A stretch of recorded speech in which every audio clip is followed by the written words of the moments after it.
Cuando los líderes pierden la santidad y cuando los profetas pierden la visión, nosotros tendremos que demostrar qué tanto hay de la palabra de Dios en nuestros corazones. El Señor nos ha dicho a nosotros que ha cambiado nuestro corazón de piedra por un corazón de carne, a fin de que todos podamos aprender acerca de la palabra de Dios. Por eso hoy en este estudio que vamos a comenzar, en Jueces capítulo 1, te quiero hacer una pregunta. Si en la nación en la cual tú nos ves iniciar una persecución y fuesen descartadas todas las Biblias de tu país, ¿qué tanta palabra de Dios habría en tu corazón? Si hoy ya no pudieses abrir ningún libro, si hoy la palabra de Dios estuviese fuera físicamente y perdieras el acceso a ella, ¿qué tanto tendrías de la palabra de Dios en ti? ¿Verdaderamente fluirían de tu vida ríos de agua viva? ¿O serías una persona seca como un desierto que no tiene absolutamente nada acerca de la palabra de Dios? Hoy, en este estudio que vamos a realizar, nos vamos a dar cuenta que los líderes en ocasiones se quedan atrás y que nosotros debemos continuar y que por eso dice la palabra de Dios que nadie tendrá que ser el maestro de nadie, sino que todos seremos enseñados por el Espíritu Santo para que Él nos diga de aquellas cosas que escucha del Padre y del Hijo y que nos va a compartir a nosotros para que tengamos una comunión viva y estrecha con Dios. Así que vamos a comenzar en este estudio a partir de la caída de un líder. Aconteció después de la muerte de Josué. Comienza diciendo el versículo 1 de este capítulo. Y es que va a comenzar la época de los líderes sin piedad. Va a comenzar la época de los líderes sin santidad. Los líderes sí ungidos por Dios, pero líderes que no se han capacitado específicamente para hacer la voluntad de Dios. Moisés acaba de pasar y fue un gran líder.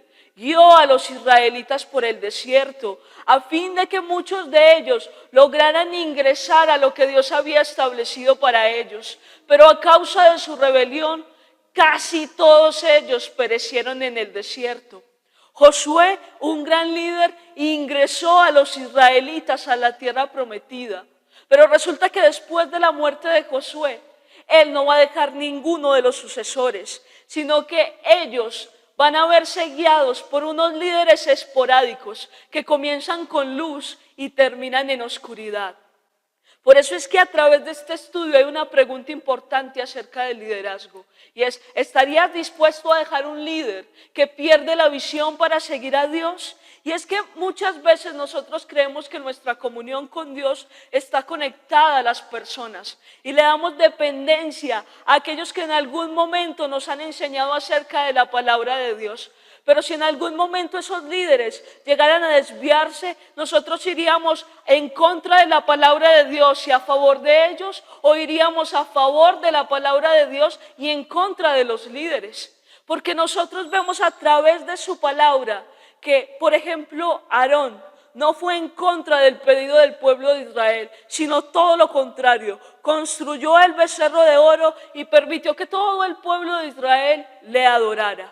Por eso la pregunta es clave. La palabra o los hombres, la palabra o la sabiduría humana, la palabra o la doctrina que nosotros creamos, la palabra o las fábulas, los mitos, lo que nosotros hacemos bajo nuestra conciencia, las filosofías, lo que las personas nos pueden enseñar. Cada día se levantan buenos líderes que nos guían durante algún tiempo, pero después se desvían de la palabra de Dios. Y hay algunos que se levantan y dicen, pero aquel enseñaba tal cosa, ¿cómo puede ser posible que esta persona se equivoque? Todos nosotros estamos abiertos al extravío. Solamente el Señor nos puede guardar a nosotros de permanecer en la doctrina de la palabra de Dios. Por eso, clave la pregunta que el Señor hoy nos hace. Sigue la palabra de Dios. Léela tú mismo, estúdiala tú mismo, medita en ella tú mismo, porque eso hará que tú vivas no solo de pan, sino de toda palabra que sale de la boca de Dios. Y nosotros vamos a ver a través de esto tan maravilloso que el Señor va a levantar buenos líderes. No podemos desprestigiar a los líderes que el Señor nos ha entregado para que nosotros lo conozcamos a Él, pero no nos podemos quedar viviendo en el pasado. Tenemos que continuar, porque el que persevere hasta el fin será salvo. Y hubo un periodo de los jueces, un periodo que duró más de 300 años, que se levantaron unos en algún momento y que verdaderamente resplandecieron al pueblo de Israel, porque tenían un don específico, porque tenían una unción dada de parte de Dios. Pero después esos líderes se escabullen en la oscuridad, y que entonces el pueblo de Israel tenía que levantarse y decir: mantengo la confianza real en Dios y me renuevo en el conocimiento de la palabra. Pero todas esas personas incurrieron en los errores que Dios ya les había advertido. Y vamos a ver nosotros a través de esto que van a caer constantemente hacia los mismos pecados. Porque si algo va a resaltar este capítulo y este libro, es que los israelitas no tuvieron la valentía para ser obedientes. Creyeron que podían sacar desventaja de la desobediencia. Y a causa de eso, la palabra de Dios les va a dar una gran enseñanza. Y vamos a darnos cuenta también a través de este capítulo acerca de la naturaleza nuestra, porque es deprimente, porque somos infieles, porque nos extraviamos en contra de Dios, pero también nos va a mostrar la impresionante paciencia de Dios para con nosotros, porque la palabra dice que el pueblo pecaba y eran castigados, pero que se arrepentían y hallaban la misericordia de Dios, y esa es nuestra historia. El libro de Jueces en realidad va a relatar lo perverso que es el corazón del hombre y lo bueno que es el corazón de Dios para con nosotros. Por eso siempre debemos resaltar que Dios le ha pagado a la maldad de nuestros errores con la bondad de su amor. Sigamos leyendo los versículos del 1 al 2. Aconteció que después de la muerte de Josué, que los hijos de Israel consultaron a Jehová diciendo: ¿quién de nosotros subirá primero a pelear contra los cananeos? Y Jehová respondió: Judá subirá, he aquí yo lo he entregado en sus manos. Y la palabra de Dios nos va a mostrar una acción correcta de parte del pueblo de Israel, y es consultar al Señor. Pero también vamos a ver la respuesta de Dios, y es que dice la palabra: y Jehová respondió. Porque siempre que nosotros buscamos al Señor, Él nos responderá. La palabra de Dios dice que el que a Él viene, Él no le echa fuera. Y muchas de las enseñanzas que Jesús nos entregó nos llevan a nosotros a reconocer que el que pide se le dará, que el que llama a la puerta se le abrirá, que el que está buscando a Dios de todo su corazón verdaderamente hallará respuesta de parte del Señor. Pero vamos a ver lo que sigue diciendo la palabra de Dios en los versículos del 3 al 7. Y Judá dijo a Simeón su hermano: sube conmigo al territorio que se me ha adjudicado, y peleemos contra el cananeo, y yo también iré contigo al tuyo. Y Simeón fue con él, y subió Judá, y Jehová entregó en sus manos al cananeo y al fereceo, e hirieron en ellos en Beset a 10,000 hombres. Y hallaron a Adonibeset en Beset, y pelearon contra él, y derrotaron al cananeo y al fereceo. Mas Adonibeset huyó, y le siguieron y le prendieron, y le cortaron los pulgares de las manos y de los pies. Entonces dijo Adonibeset: 70 reyes, cortados los pulgares de sus manos y de sus pies, recogían las migajas debajo de mi mesa. Como yo hice, así me ha pagado Dios. Y le llevaron a Jerusalén, donde murió. Y aquí hay un fragmento muy importante, porque Judá, la tribu más grande del pueblo de Israel, le va a pedir ayuda a la tribu más pequeña de todas. Y aquí vamos a ver cómo funciona el cuerpo de Cristo. Y es que Judá se va a asociar con otra tribu y esto va a facilitar el trabajo, a pesar de que Simeón era la tribu más pequeña de todas. Porque lo que nos muestra la palabra de Dios a través del apóstol Pablo es que cada uno de los miembros del cuerpo de Cristo es necesario.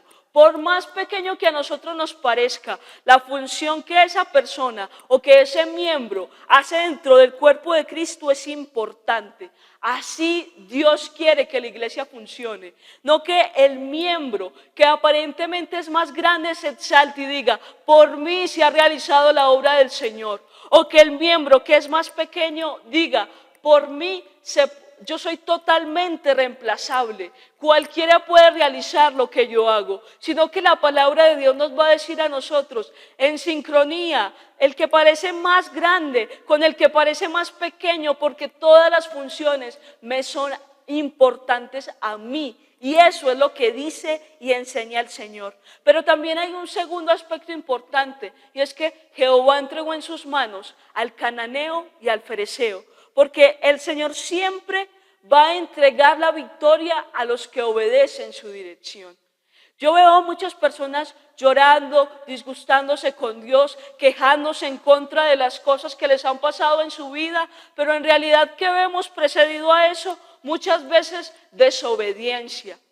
Y cuando vienen las consecuencias por esa desobediencia que nosotros llevamos a cabo, entonces nos quejamos en contra de Dios y creemos que Él es el que tiene la culpa de las consecuencias que nosotros estamos asumiendo.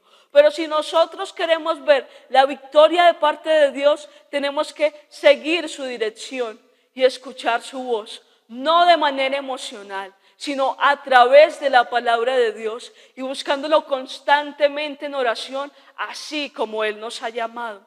Y vamos a ver un tercer punto importante y es el rey Adonibeset, que es rey de Beset. Y vemos que hirieron a muchos hombres en este lugar, pero también podremos ver a través de la palabra de Dios que a este hombre le fue pagado tal y como él había hecho. Él dijo, a 70 reyes le he hecho lo que hoy Dios me ha hecho a mí. Y vemos a través de la palabra que lo que estaban haciendo con este acto en contra de este rey era volverlo un guerrero inútil. En ese preciso momento, él se estaba volviendo una persona inútil para la batalla. Él ya no podía ser un problema para Israel. Lo que estaban diciendo en realidad estas dos tribus es, ya no eres competencia para nosotros. Dios te ha derrotado. Y por eso claramente dice la palabra de Dios que Dios es quien con justicia ha castigado a este hombre que ya le había hecho ese mismo acto a 70 de los reyes. Los romanos utilizaban muchísimo esta práctica e incluso algunos que no querían ir al combate se cortaban los pulgares de las manos, los pulgares de los pies y eran descartados inmediatamente para la batalla. Vamos a leer los versículos del 8 al 20. Y combatieron los hijos de Judá a Jerusalén y la tomaron, y pasaron sus habitantes a filo de espada y pusieron fuego a la ciudad. Miremos a Jerusalén desde mucho tiempo antes y que aún esta será la ciudad que prevalecerá. Sigamos leyendo lo que dice la palabra de Dios. Después los hijos de Judá descendieron para pelear contra el cananeo que habitaba en las montañas, en el Neguev y en los llanos. Y marchó Judá contra el cananeo que habitaba en Hebrón, la cual se llamaba antes Kiriat Arba, e hirieron a Sesai, a Aimán y a Talmai. De ahí fue a los que habitaron en Debir, que antes se llamaba Kiriat Sefer. Y dijo Caleb, el que atacare a Kiriat Sefer y la tomare, yo le daré a Atsa, mi hija, por mujer. Y la tomó Otoniel, hijo de Cenaz, hermano menor de Caleb. Y él le dio a Atsa, su hija, por mujer. Y cuando ella se iba con él, la persuadió que pidiese a su padre un campo. Y ella se bajó del asno y Caleb le dijo, ¿qué tienes? Ella entonces le respondió, concédeme un don, puesto que me has dado la tierra del Neguev, dame también fuentes de agua. Entonces Caleb le dio las fuentes de agua y las fuentes de arriba y las fuentes de abajo. Y los hijos del Ceneo, suegro de Moisés, subieron de la ciudad de las palmeras, que es Jericó, con los hijos de Judá al desierto de Judá, que está en el Neguev cerca de Arad. Y fueron y habitaron con el pueblo. Y fue Judá con su hermano Simeón y derrotaron al cananeo que habitaba en Sefat y la asolaron. Y pusieron por nombre a la ciudad Orma. Tomó también Judá a Gaza, que es de los filisteos, con su territorio, a Ascalón con su territorio y Ecrón con su territorio. Y Jehová estaba con Judá, quien arrojó a los de las montañas, mas no pudo, pilas aquí con la expresión, arrojar a los que habitaban en los llanos, los cuales tenían carros errados. Y dieron Hebrón a Caleb como Moisés había dicho, y él arrojó de allí a los 3 hijos de Anac. Y vamos entonces a ver la aparición histórica de la ciudad de Jerusalén, que ya había aparecido un tiempo atrás. Y lo más importante de todo esto no solamente es que Jerusalén es una de las ciudades más antiguas del mundo, sino que es la ciudad que prevalecerá a través de la nueva Jerusalén cuando nosotros estemos en el cielo. Vemos a la palabra de Dios decir: Dios conquistó Jerusalén y la conquistó para siempre, a pesar de que en algunos momentos fue prendida a fuego, fueron derribados sus palacios, fueron derribados sus muros. Jerusalén prevalecerá porque esta ha sido la voluntad de Dios. Y de la misma forma, nosotros vemos aquí el Señor enviando un mensaje acerca de lo que Él selecciona. Y es que prevalecerá porque así es la voluntad de Dios, buena, agradable y perfecta. Y vemos aquí también que se menciona la ciudad de Hebrón. Y esta ciudad fue la que le entregaron a Caleb a causa de la fe que él tuvo cuando fue enviado con los otros 11 espías. Y vemos a través de la palabra de Dios que el Señor les prometió a través de la vida de Moisés que ese lugar que ellos tocaron y en el cual tuvieron fe les sería entregado. Pero Hebrón también era la ciudad antigua de Abraham. Y vemos a través de la palabra de Dios que este lugar ya había sido seleccionado por el Señor para que habitaran en él los hombres justos que creían en su palabra. También vemos a través de este fragmento pequeño un ejemplo que nosotros debemos tomar conforme a la oración. Y es que Asa presentó a su padre una petición muy específica. Y esa petición tenía unas características. La primera de ellas es que ella sabía qué era lo que iba a pedir. Y a veces nos presentamos nosotros delante del Señor y no sabemos exactamente qué es lo que queremos. No, porque nosotros nos presentemos con humildad, no quiere decir que nosotros no tengamos un anhelo claro en nuestro corazón. Eso sí, conforme a la voluntad de Dios, porque su palabra dice que si nosotros pedimos conforme a su voluntad, Él nos oye. Pero también vemos una segunda característica y es que ella pidió ayuda junto con su petición. No presentamos peticiones en las que nosotros demandamos a Dios como si nosotros fuéramos los señores de Dios, sino que nos acercamos a Él, anhelantes, humildes, con una petición clara, con un deseo de ayuda, porque sabemos que solamente el Señor puede entregar lo que nosotros estamos clamando delante de Él. Pero también nosotros vemos que su padre le pidió a ella lo que ella quería, pero que tenía que haber una distinción clara acerca de lo que es la voluntad de Dios. Porque cuando nosotros como hijos nos acercamos delante de Dios y decimos sí lo que queremos, pero eso que queremos lo decimos de nuestros malos deseos, no lo recibiremos. Santiago es claro: pedís y no recibís porque pedís mal. Y la palabra de Dios anteriormente está hablando acerca de los deseos carnales.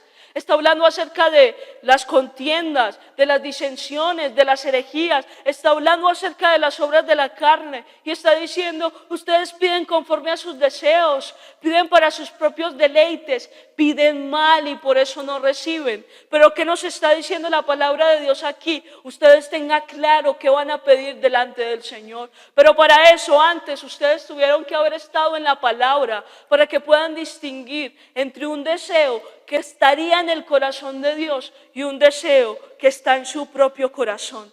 Pero también vemos a través de esto que ella mezcla gratitud junto con su petición.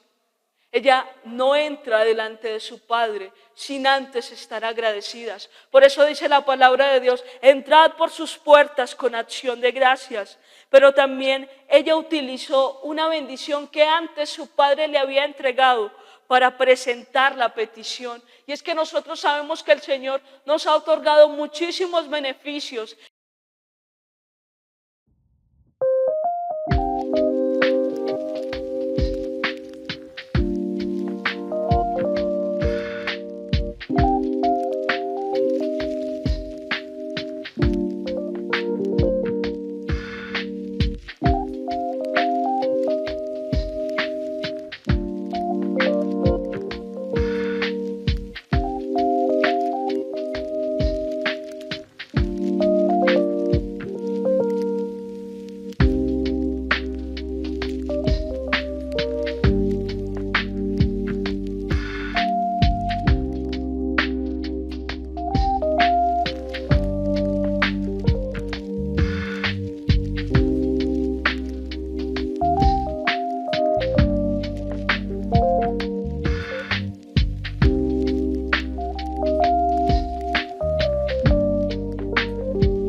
Y que a causa de esos beneficios nosotros sabemos, Señor, como lo hiciste en tal ocasión, lo harás otra vez porque tú eres bueno, porque tu corazón es bueno, porque tú tienes pensamientos de paz y no de mal para mi vida. Y por eso creemos en que la voluntad de Dios para nosotros se está desarrollando con todo su corazón y que lo que Él quiere para nosotros nunca será de perjuicio, así a nosotros nos parezca.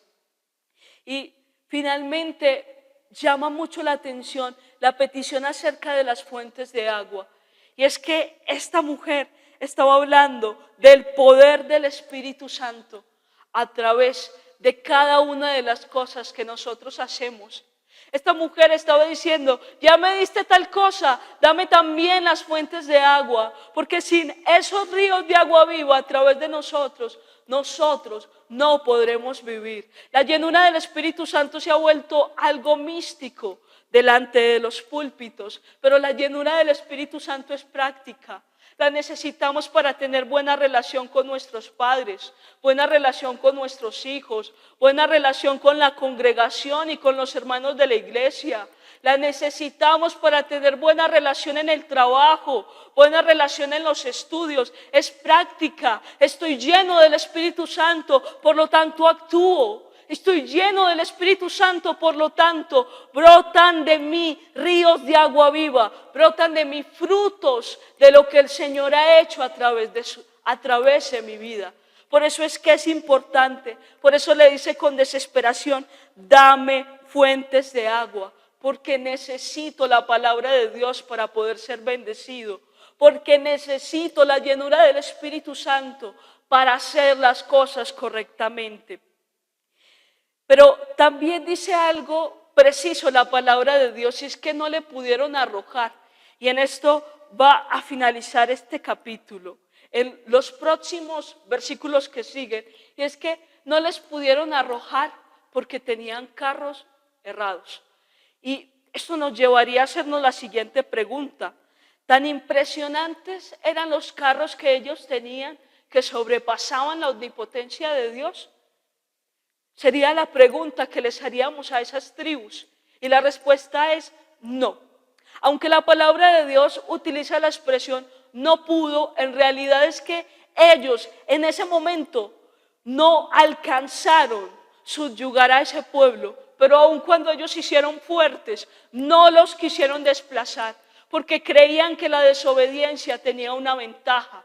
Pero vemos a través de la palabra de Dios que esa fue su más grande caída espiritual. Sigamos leyendo lo que dice la palabra de Dios en el versículo 21. Mas al Jebuseo que habitaba en Jerusalén no lo arrojaron los hijos de Benjamín. Y el Jebuseo habitó con los hijos de Benjamín en Jerusalén hasta hoy. Miremos, esta es la primer tribu de Israel que no arroja a los que estaban en la tierra prometida, y que a causa de eso esto va a tener repercusiones posteriores en el pueblo de Israel.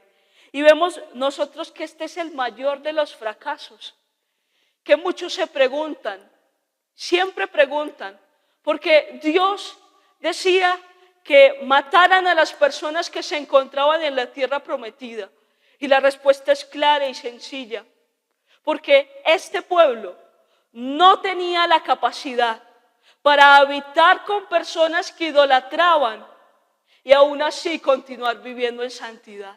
Y a causa del no derramamiento del Espíritu Santo sobre toda carne, Dios protegió a su pueblo. Dios estaba protegiendo al pueblo de Israel y por eso la orden. Decid paz, y a los que no hagan paz con vosotros, entonces que sean eliminados de ese lugar, porque este pueblo duro de corazón, testarudo, que es terco, que no ama a Dios, no sería capaz de servir al Señor con todo lo que hay a través de su corazón. Pero siempre nos preguntamos, ¿por qué Dios será malo? Y no es esa la cuestión, sino que no comprendemos lo que está diciendo la palabra de Dios. Ellos permitieron que esas personas se quedaran en ese lugar. Y a causa de eso, como lo va a decir la palabra de Dios posteriormente, ellos les fueron un golpe al costado constante al pueblo de Israel. Un golpe que terminaría llevándolos a la derrota rotunda. Sigamos leyendo lo que dice la palabra de Dios, versículos del 22 al 26. También la casa de José subió contra Betel, y Jehová estaba con ellos. Y la casa de José puso espías en Betel, ciudad que antes se llamaba Luz. Y los que espiaban vieron a un hombre que salía de la ciudad y le dijeron: muéstranos ahora la entrada de la ciudad y haremos contigo misericordia. Y él les mostró la entrada de la ciudad y le hirieron a filo de espada, pero dejaron ir a aquel hombre con toda su familia. Y se fue el hombre a la tierra de los heteos y edificó una ciudad a la cual llamó Luz. Y este es su nombre hasta hoy.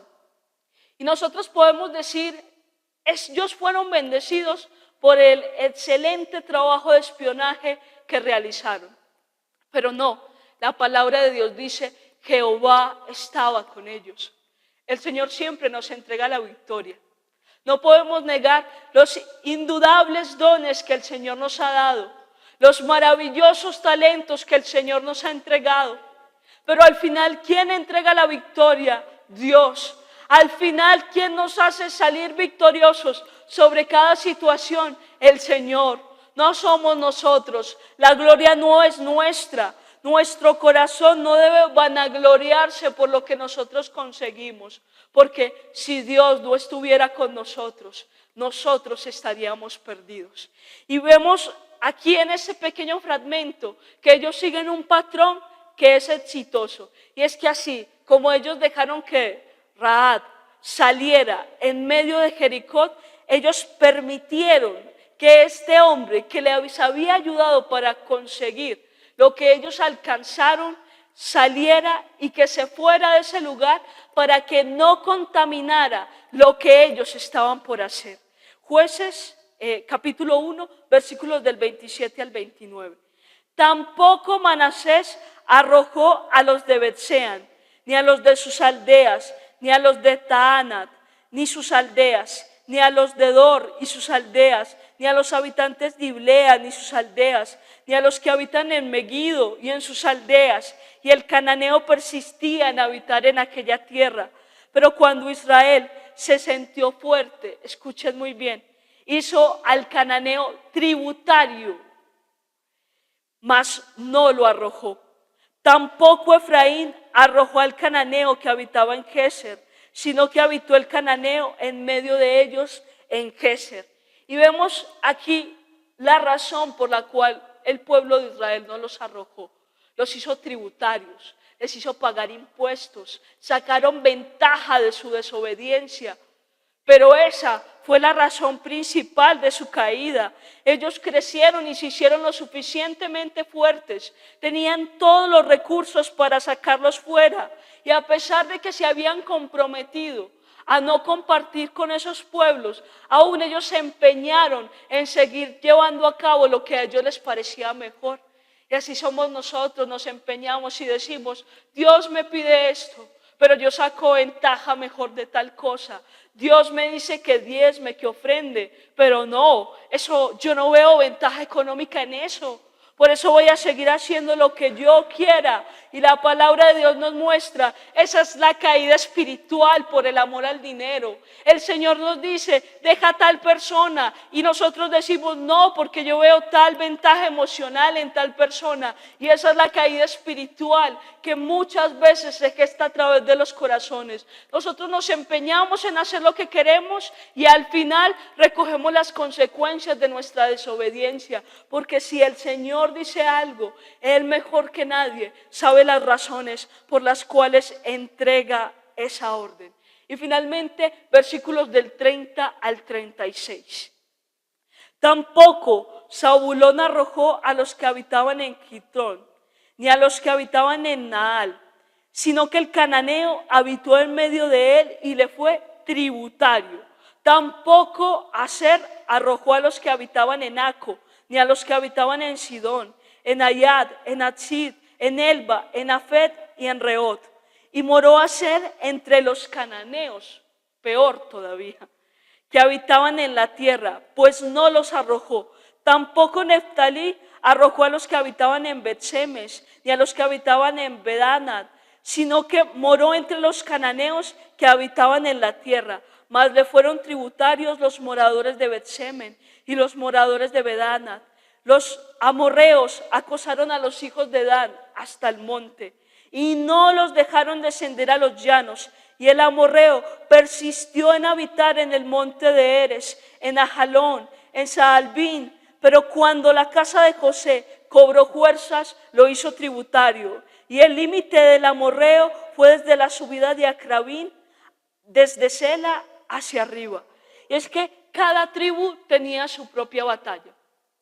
Pero todas y cada una de ellas tomaron la decisión de hacerlos tributarios y no arrojarlos fuera como la palabra de Dios lo había enseñado.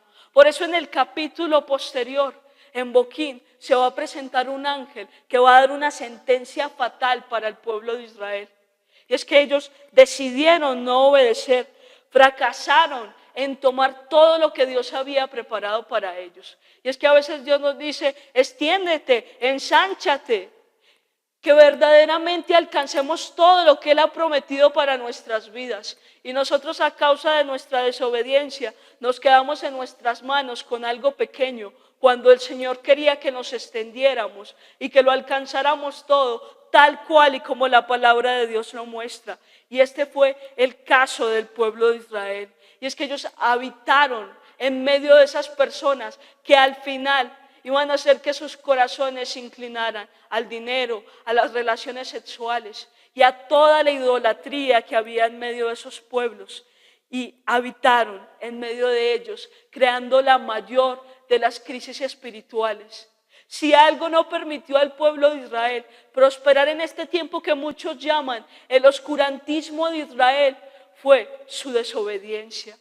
Y luego ellos levantaron sus voces en contra de Dios y dijeron, somos esclavos, nos han llevado cautivos. Somos nosotros quienes les servimos a estos pueblos, pero ellos mismos se encargaron de dejar a esos pueblos en ese lugar. Luego levantaron sus voces y se quejaron en contra de Dios. Y dice la palabra de Dios en este libro que se lamentaban y se quejaban y decían, Señor, nos arrepentimos. Pero era mentira, porque solamente remordían sus corazones, porque no cambiaron de comportamiento. Por un tiempo fingían, así como lo dice la palabra de Dios en el libro de Juan. Algunos vienen y hacen como si fueran parte de nosotros, pero en realidad no lo son, porque no se arrepienten ni nacen de nuevo. Por eso es que la palabra de Dios en este capítulo especialmente, a través de lo que el Señor nos está enseñando, es no seas neutral, no seas neutral. No quieras venir a ser de los muchos que se presentan como si fuesen cristianos modernos, como si fuesen cristianos distintos a la palabra de Dios. Pelea la buena batalla de la fe y no desobedezcas alegando ser neutral, porque la palabra de Dios es clara. No tenemos que tener una actitud pacífica en contra del pecado.